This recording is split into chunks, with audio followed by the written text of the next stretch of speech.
سلام خدمت همه همراهان عزیز کانال سهارا درود. به کانال خودتون خوش اومدین.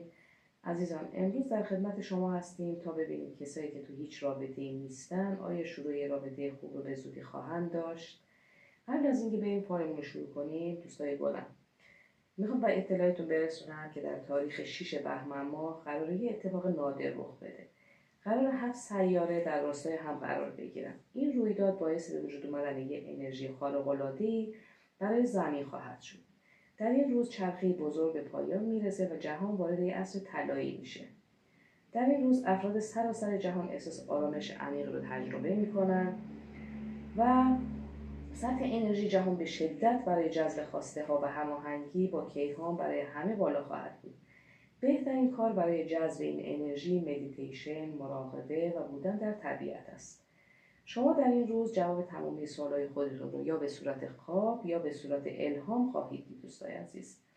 و این رویداد بزرگ از ساعت 24:05 بهمن تا ساعت 24:06 بهمن ادامه داره.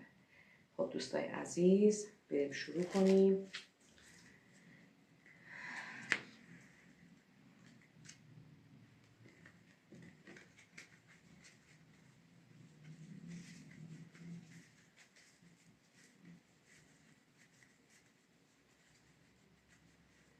شما هم بهتر از این فرصت استفاده کنید.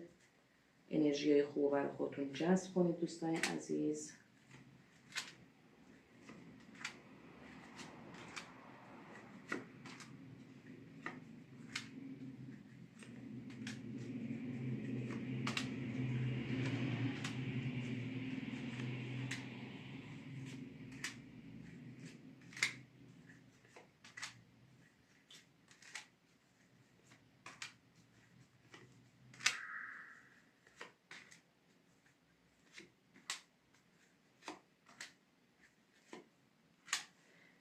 دوستای گلم، روی کارتا تمرکز کنید، توی دلتون نیت کنید و به خواستتون فکر کنید و انرژیتون رو به سمت من بفرستید. خب عزیزان، شروع میکنیم.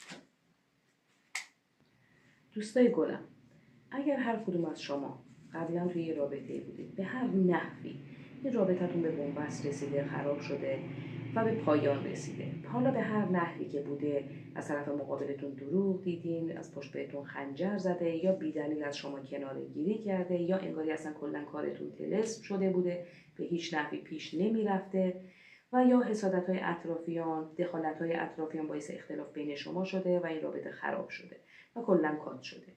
مژده برای شما عزیزانم هست، همه شما عزیزان و چه کسایی که اصلاً تا حالا هیچ رابطه‌ای رو تجربه نکردن، وارد هیچ رابطه‌ای نشدن، این دسته از دوستای گلمونم براشون خبر خیلی خوب دارم. شروع رابطه براشون دارم میبینم، هم برای شما عزیزان هم برای افرادی که تا حالا اصلاً تجربه نداشتن.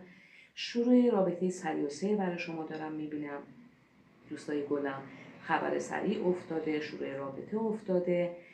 این کارتایی بود که اینجا برای شما افتاده بود. اگر راجع به شروع رابطه هر نوع تردیدی یا دودلی هم داشته باشید، قراره به زودی این تردید برطرف بشه. الان میریم یه سری دیگه دوباره برای شما کارت میکشیم، ببینیم رابطه‌ای که قراره شما شروع کنید به چه نحوی هست، چطور پیش میره و شخص طرف مقابل شما چه خصوصیات و ویژگی‌هایی داره دوستای عزیز. ببینیم چه خصوصیاتی میفته برای شخصی که میخواد با شما وارد رابطه بشه.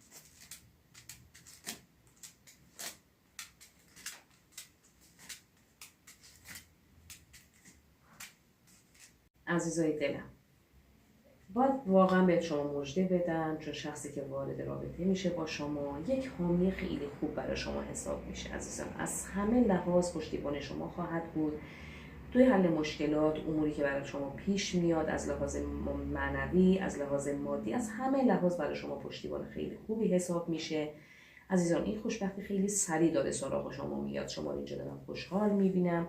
تمام افکار منفی، ناراحتی‌های پوچ شما قراره کناره‌گیری کنه، برطرف بشه عزیزان. شخصی که با شما وارد رابطه میشه خیلی آدمی هست که برای همه چیز تلاش میکنه، یعنی سعی میکنه همه مشکلات رو خودش یک تنه حل کنه، چه مشکلاتی که برای خودشون باشه، چه مشکلاتی در رابطه با شما باشه، سعی میکنه همه مشکلات رو خودش حل بکنه عزیزان. برای شما صمیمیت خیلی زیاد دارم میبینم و نتیجه دارم میبینم. این رابطه اگر برقرار بشه انشالله نتیجه خیلی خوبی ازش حاصل میشه. ولی دوستای گلم مواظب باشید، این شخص روحیه خیلی حساس و خیلی آدم ریزبین و دقیقی هست. مواظب باشید که نکته مثلا اگر خوشش نمیاد، وفق مرادش نیست، کاری که ایشون اصلا روش حساس شما انجام ندید که با مشکلات چیزی خاصی برای شما پیش نیاد عزیزان.